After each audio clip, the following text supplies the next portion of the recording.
Welcome, everyone. Thank you so much for joining us for today's Appraisal Buzzcast. I'm Jim Morrison, and our host is Hal Humphreys. Let me bring him in. Hey, Hal, how are you doing? Jim, I'm doing fantastic. It is a lovely week so far. Yes, it's going great here at Valuation Expo, and we are so excited to have a guest here who's at Valuation Expo as well. Julie Giesbrecht is the Senior Policy Analyst of Federal Housing and Finance Agency, or as most people know it, FHFA. Let me bring her in. Hey, Julie, how are you? Hey, Jim. Hey, Hal. How are you guys doing? Doing fantastic, Julie. Thank you so much for taking the time to be with us today. We're excited to have you as a guest on the show as usual. For our listeners who might not know who you are, can you tell us a little bit about how you got in the industry and what your current role is? Sure. Well, I got in the industry, oddly enough, when I was in high school. This was like an after-school job for me. I was doing admin for an appraiser, and was very fortunate. I went off to college and my father became ill, and so I came home, and the appraisal profession was an avenue for me to pursue, to pick up a trade and to make a living while helping to take care of him. I was an appraiser for several years, got to work with one of my best friends who mentored me and trained me.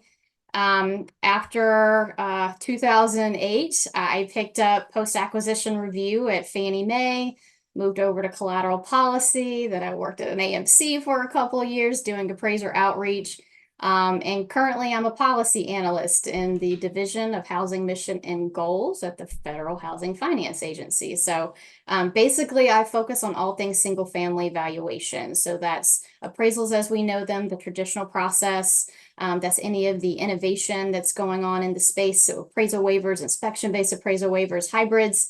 I work on the appraisal subcommittee board, and then have also recently worked on the AVM role. So lots going on at FHFA.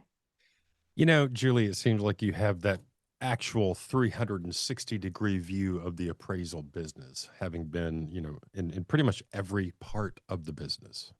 Close. I never worked at a lender, but there's always more time for that. I love it. I love it.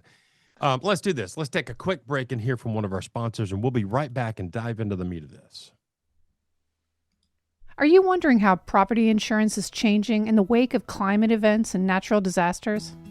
Need a primer on appraising religious properties? Want to learn how tech tools can streamline your workload? The Appraisal Institute's Trending Topics Thursdays webinar series is designed to help appraisers everywhere do their best work by keeping a pulse on industry trends, tools, and relevant skills. Join the Appraisal Institute as a member to gain access to our on-demand library of timely content featuring leading experts, or join us live for the next webinar. Live sessions are free to attend for members and non-members alike. Visit appraisalinstitute.org to explore the free webinar series. Welcome back, everybody. You're listening to the Appraisal Buzzcast. I'm Hal Humphreys, and I'm joined today by Julie Giesbrecht. Julie is with FHFA. Julie, there has been a lot of talk recently in the appraisal space about this crazy thing called Reconsideration of Value, ROV. Can you give us a little background on what prompted the recent policy announcements from Fannie, Freddie, and HUD? Sure. Well, I'd like to start. Reconsideration of value is not a new concept. That's been around for years. And so that's a good place to start. But I would say there was more intense focus on this starting in March of 22. That was when the PAVE action plan was published. And so this was a component. This was an action item for HUD to track the initiation and outcome of ROVs, and then also for the prudential regulators to issue guidance for best practices on ROVs. And so that's when you kind of saw it come to the forefront again. And it was really focused on a borrower's understanding of the process, because what's kind of come to light is that not every borrower even knows that they have a right to appeal the appraised value, because particularly this was, lender initiated or AMC initiated, acting on the behalf of the lender. So you saw the PAVE action plan go out March of 22. And then almost exactly a year later, HUD published their mortgagee draft letter. asking for comment. Shortly after, you saw the Prudentials put out their proposed guidance. And so there was a lot of industry feedback on that. A lot of folks wanting some consistency between the HUD policies and the policies from Fannie Mae and Freddie Mac. So I'd say for roughly about a year, so throughout 2023 in particular, FHFA and HUD and Fannie and Freddie worked together.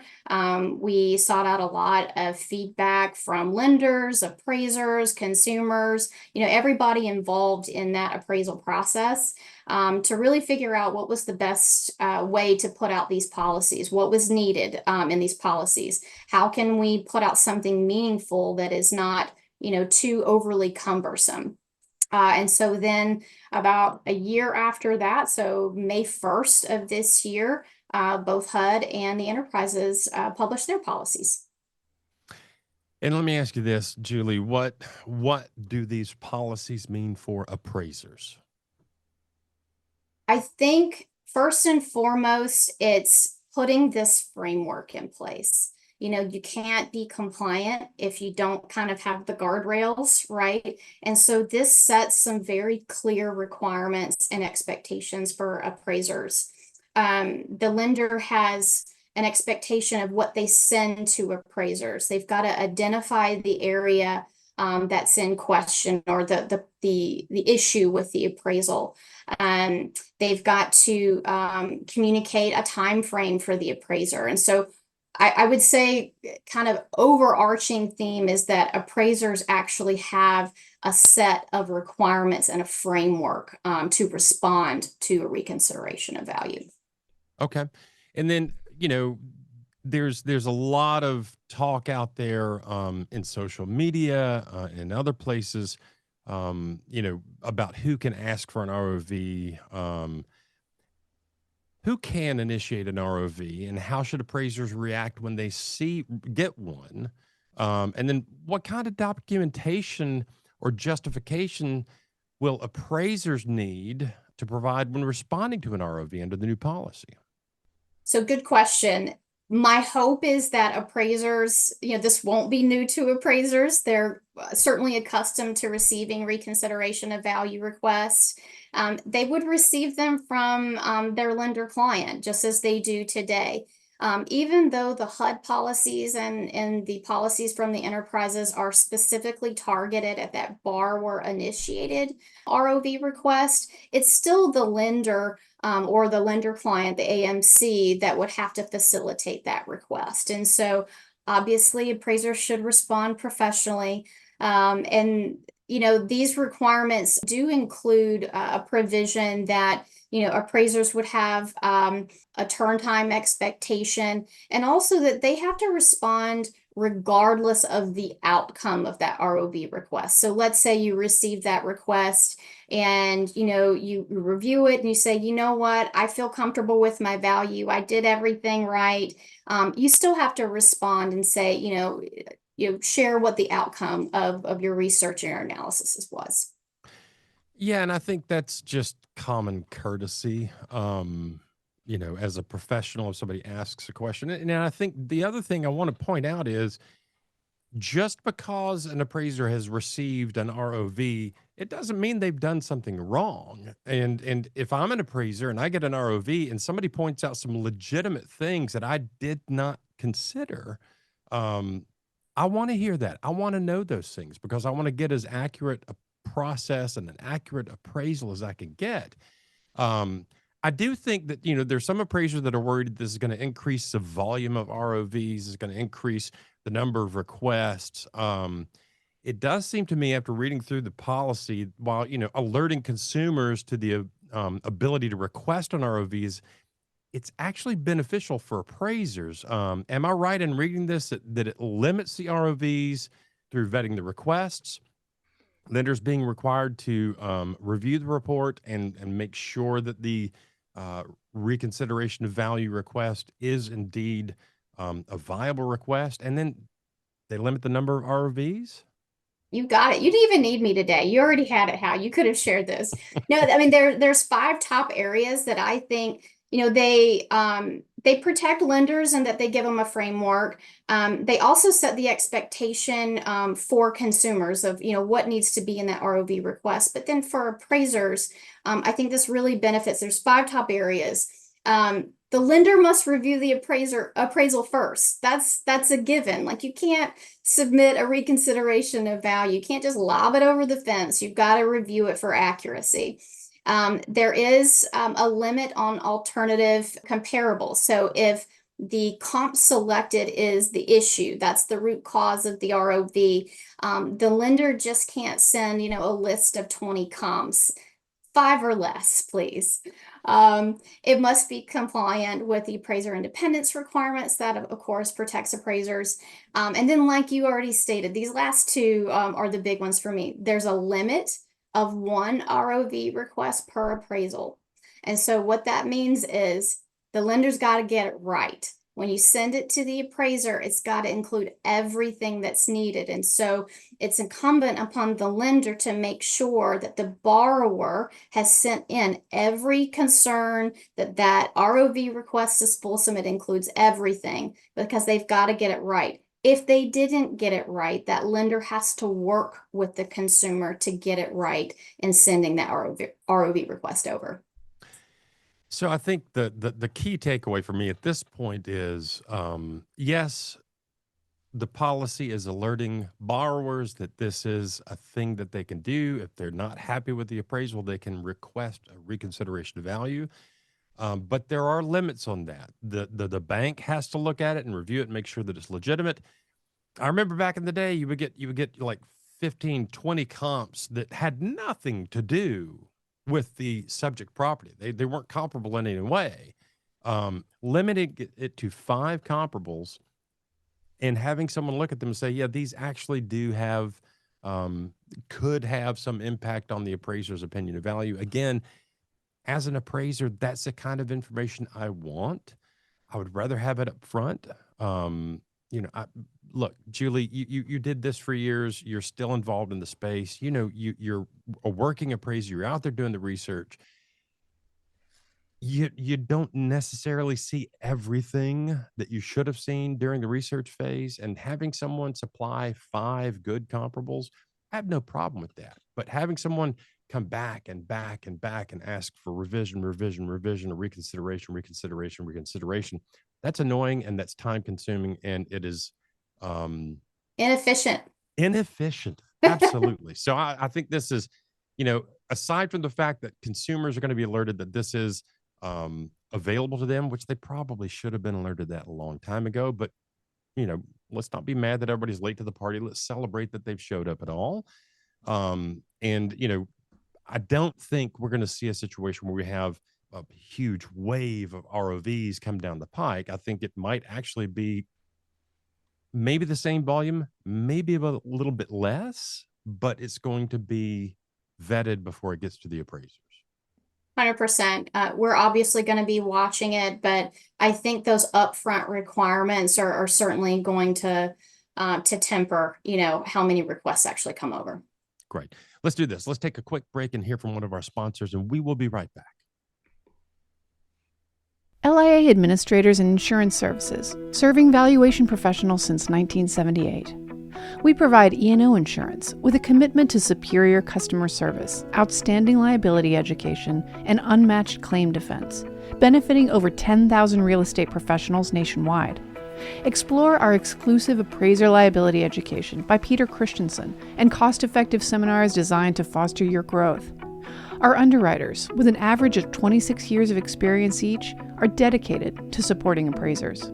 Visit liability.com to discover how LIA can safeguard your business.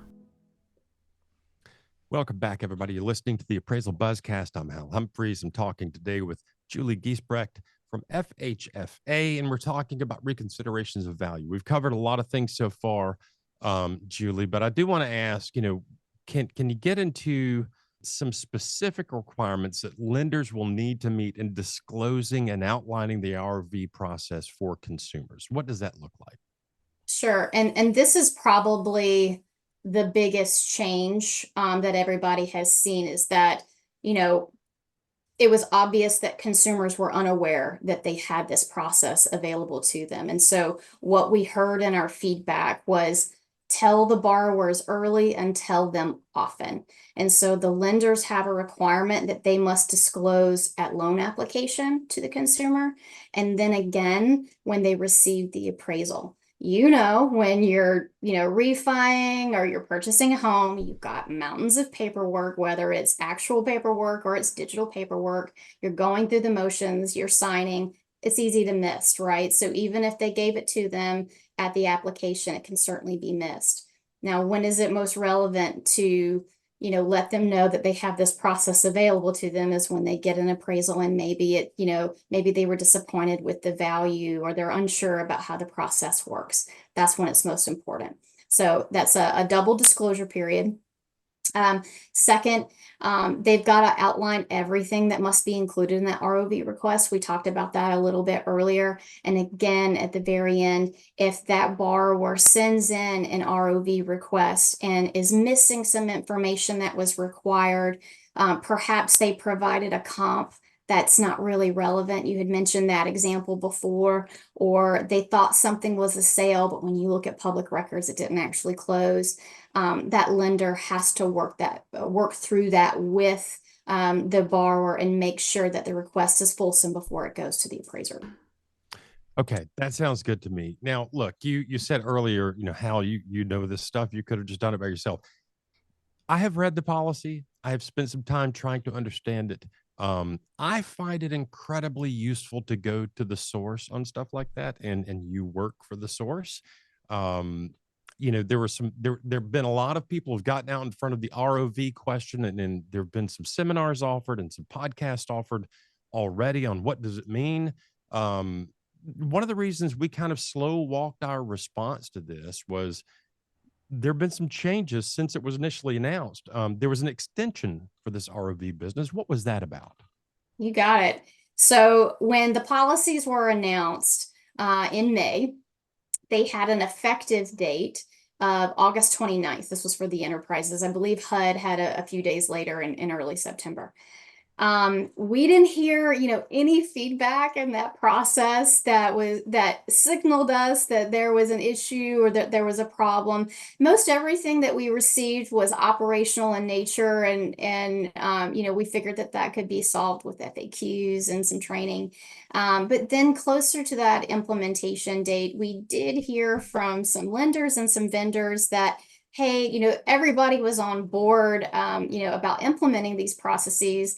But what was sticking them was the development of that disclosure form to the consumers and being able to test it outside of, a test environment, making sure that, the pipes work. And so we did want to give them a little bit more time and make sure that they were able to be compliant. There's no point of putting out a policy if nobody can comply. Originally, again, the implementation date was August 29th. We gave them a 60-day extension, so they have till October 31st. Obviously, if they can become compliant before then, they're encouraged to do that. But they do have a little extra buffer until October 31st. Okay, very good, very good. Well, it's good to know kind of the backstory on the slight extension to get everybody singing off the same sheet in the hymnal. All right, let me ask you this last question. What kind of training or support for both appraisers and lenders will the enterprises provide to help implement these new policies effectively? Are they going to provide us with some input on how to do these things? Sure. I mean, think about that 60-day extension. That was based on, feedback from the industry. And so I encourage anybody, if you have questions, if you have concerns, reach out to Fannie Mae and Freddie Mac and their teams. Like if you go to their appraiser pages, they have, contact forms you can fill out if you have questions. Questions inform FAQs. And so, if there are some common themes, and that's something that they would put together. I know that they will leverage, their appraiser newsletter, conferences, and webinars. I know Lyle was on with you a few days ago to talk about this in short-term rentals. And so, First and foremost, I would encourage appraisers to please, please, please go to the selling guides and take a look at those policies. Fannie and Freddie do a really good job on their websites. You know, if you type in reconsideration, everything with reconsideration of value will come up. And then also take advantage of those opportunities for webinars. I like to watch podcasts and webinars kind of in my admin in the morning when I'm checking my emails. And so I encourage appraisers to stay up to date through that. And then, of course, there's Val Expo coming up. The enterprises will be there. I'll be there. So if you have questions, please don't hesitate to come up and ask. Yeah, and I think the most important thing I would follow up with that would be, if you're an appraiser and you're out there in the world, you're trying to do the work, go to the source, go to the selling guides, hear from the people that are actually involved in the policy process. If you're at Val Expo this week, you've probably already seen Lyle Radke and Scott Reuter. They're around this week. Stop them and talk to them if you have questions. Do not, I beg you, do not go to Facebook for your answers about what these things mean. Go to the source. Look to the selling guides. Talk to the people that are involved. Don't take, somebody's next door neighbor's dog's previous owner told me that it means this. Don't take that, right? Go to the source. Julie, I can't even begin to thank you enough for taking the time to do this. From our perspective, going to the source, FHFA is the source. You guys are the ones that kind of develop these policies and you regulate Fannie and Freddie. And that's where we need to hear this information from is folks like you. So thank you for being here. Jim Morrison, do we have anything else that we need to cover today? No, thank you so much, Julie. We don't have an anonymous appraiser question for you today, but if anybody's seeing this and wants to talk to Julie about what we talked about today, find her on the trade show floor at Valuation Expo. She's kind, approachable. She'll answer your questions. Thank you so much, Julie. We really appreciate it. She's a very mean person, and she will punch you if you come and ask the wrong question. No, seriously, we're all here at Val Expo. We would love to meet you. If you're on the trade show floor and you're hearing this, find us, introduce yourself. We'd love to meet you. And if you have questions, you can ask me all day long. I'm probably going to point you right over to Julie to answer the question. Anything else we got to cover today? That's it. Julie, thank you again. And if we have nothing else, for Jim Morrison and Julie Giesbrecht, I'm Hal Humphreys, and that is your Appraisal Buzzcast for this week.